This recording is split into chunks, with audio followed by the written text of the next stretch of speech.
কাল থেকে শুরু হচ্ছে বিহু। কাল হচ্ছে 14th এপ্রিল। আসামে অনেক আনন্দ হয় বিহুতে। অ্যাসামিজরা অনেক আনন্দ করে ওদের নববর্ষ, যেটা হচ্ছে এপ্রিলের বিহু। বিহু শব্দটা সংস্কৃত শব্দ বিঘু থেকে এসছে। বিঘু মানে হচ্ছে উন্নতি, প্রসপেরিটি, আর জয়, আনন্দ। হিউম্যান আর নেচার এর ভেতর এক সম্পর্ক আছে। বিহু সেই সুন্দর সম্পর্কের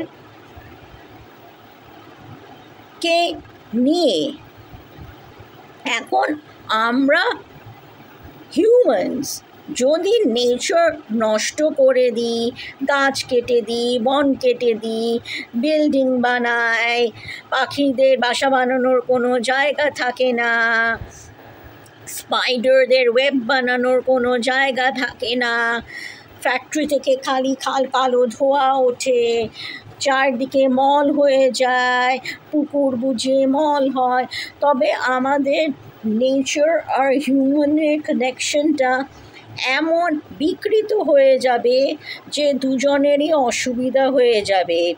এই পৃথিবী থেকে জীবন সৌন্দর্য চলে যাবে। বিহু খুব প্রাচীন ফেস্টিভ্যাল বা উৎসব। কেউ কেউ বলে যে বিহুর সঙ্গে বিষুবরীর দিনের একটা সম্পর্ক আছে। বহুকাল আগে অগ্নিদেব বা ফায়ার গডকে ওয়ার্শিপ বা প্রার্থনা করা হতো। কেন? যাতে আরও ভালো ফসল হয়। বিহু বছরে 3 বার হয়। এপ্রিল এখন যে বিহু হয় সেটা হচ্ছে বহাগ বিহু বা রঙ্গালী বিহু। জানুয়ারিতে হয় মাঘ বিহু বা ভোগালী বিহু, আর অক্টোবর বা নভেম্বরে হয় কঙ্গালী বিহু বা কাটি। আমি অ্যাসামিজ নই, আমার উচ্চারণ একদম 3rd ক্লাস হচ্ছে, ক্ষমা করবেন।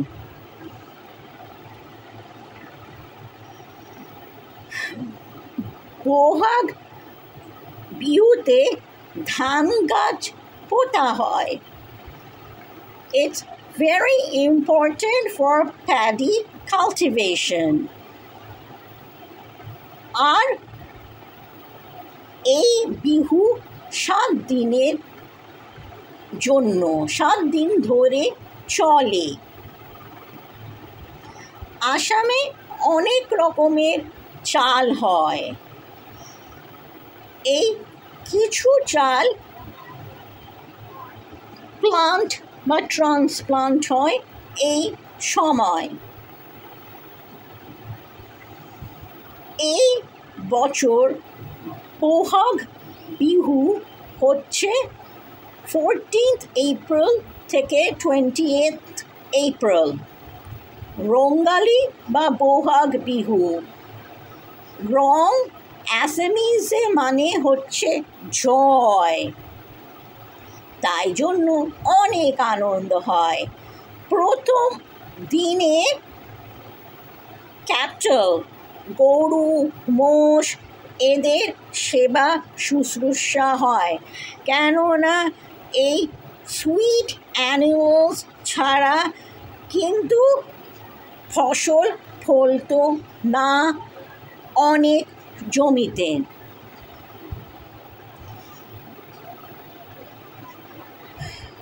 এই ফেস্টিভ্যালে ক্যাটল সাজানো হয়, হলুদ মাখানো হয়, স্নান করানো হয়।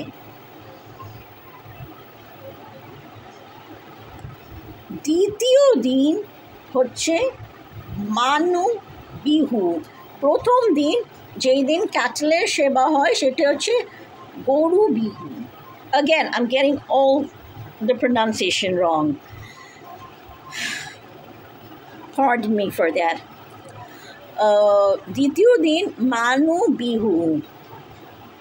এখানে মানুষরা হলুদ দিয়ে স্নান করে, পিঠে, মুড়ি, লাড়ু, তিলের লাড়ু খায়, উপহার দেয় একজন আরেকজনকে, টাওয়েল তোয়ালে বা গামছা দেয় একজন আরেকজনকে। তৃতীয় দিন হচ্ছে গুসাই বিহু। গুসাই বিহুতে ঘরের যে দেবতা সেই দেবতা প্রার্থনা করা হয়। চতুর্থ দিন হচ্ছে তাঁতর বিহু। তাঁত মানে কি? হ্যান্ডলুম। পঞ্চম দিন হচ্ছে নগলের বিহু। যেই সব ইকুইপমেন্ট দিয়ে আমরা চাষ করি সেই ইকুইপমেন্ট নিয়ে হচ্ছে নাগলোর বিহুর সম্পর্ক। সিক্সথ দিন হচ্ছে খারসিয়া জিবাট Bihu, dedicated to pets. Cats, dogs, chickens, lamb. Wow, wow, wow, wow. I tell you the cat channel. Cat, mew, mew. Dog, wow, wow. 60, 60. My favorite, my favorite. Meow, meow, meow, meow, meow, meow. Seventh day হচ্ছে চেরা বিহু। এই বিহুতে মহিলারা silk sari পরেন। এখন পুরুষও যদি পরতে চায় পরতে পারে, that's fine. A man can dress up in a conventional woman's dress. A woman can dress up in a conventional man's dress.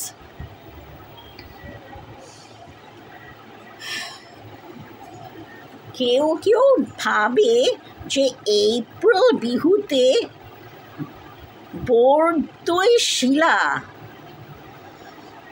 ফিরে আসে to her motherland, to her parents, মা বাবার কাছে ফিরে আসে। বরদৈ শিলাকে, বরদৈ শিলা ওনার স্বামীর সঙ্গে থাকেন দূর এক দেশে, আসাম থেকে অনেক দূর। কিন্তু বহাগ বিহুর সময় আসামে ঢোকেন, আর যখন ঢোকেন ঝড় বৃষ্টি হয়, হাওয়া বয়। এই সময় কালবৈশাখীর ঝড় হয়। বরদৈ শিলা, বোর বা বার মানে হচ্ছে উইন্ড, দই মানে হচ্ছে জল। Again, I'm getting all the pronunciations wrong. I'm so sorry. I haven't taken accent and pronunciation training. I'm trying to fathom something from the English writings. আর শিকলা মানে হচ্ছে কন্যা। বরদৈ শিলা খুব তাড়াতাড়ি বাপের বাড়ি আসতে চায়, ঘুরতে চায়, আর যখন ঢোকে তখন ঝড় হয়, কেননা খুব উদ্বেগে ঢোকে। থান্ডার, লাইটনিং হয়, খুব বৃষ্টি। বহাগ বিহু যখন শেষ হয় তখন কখনো ঝড় বৃষ্টি হয়, তাই তো বলা হয়। ক্ষমা করবেন, Assam is a beautiful state. আমি ছোটোবেলায় আমার মা বাবার সঙ্গে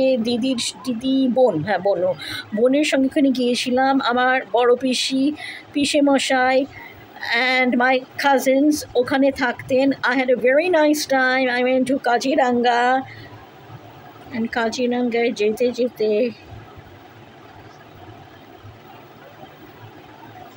my father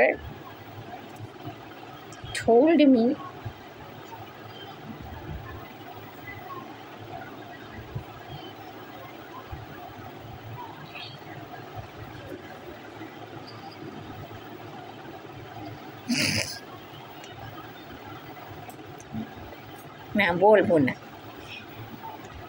he told me something which came true later.